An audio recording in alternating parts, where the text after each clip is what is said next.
Shalom, shalom, peuple de Dieu, de partout où vous nous suivez. Ce matin, nous venons dans vos bureaux, dans vos maisons, vous parler de la part du Seigneur. Et ce matin, notre thème, c'est que la prédestination comme un fait biblique, la prédestination comme la volonté de Dieu.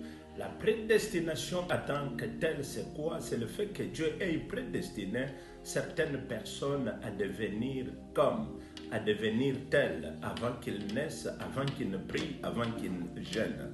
Lorsque nous lisons dans la Bible Romains chapitre 8, le verset 29, la Bible dit « À ceux qu'il avait connus d'avance, il les avait aussi prédestinés à devenir semblables à l'image de son Fils. » Lorsque nous parlons de Jésus-Christ lui-même, la Bible nous dit dans 1 Corinthiens chapitre 5, le verset 7, dans sa partie B, que « Car Christ, notre Pâque, a été immolé. » Christ, notre Pâque, a été immolé avant que l'homme ne puisse pécher, avant que Adam et Ève puissent pécher. Dieu, dans son amour, avait déjà prédestiné Jésus-Christ, le Fils de son amour, à devenir l'agneau immolé.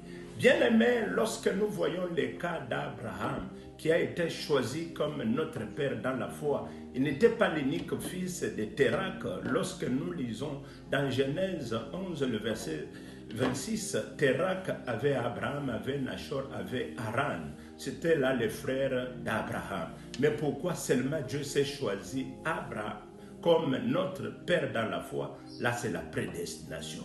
Lorsque nous voyons les fils d'Isaac, nous voyons Ésaü et Jacob. Dieu dit, j'ai aimé Jacob et j'ai haï Ésaü. Quel péché Ésaü avait fait? Là, c'est la prédestination.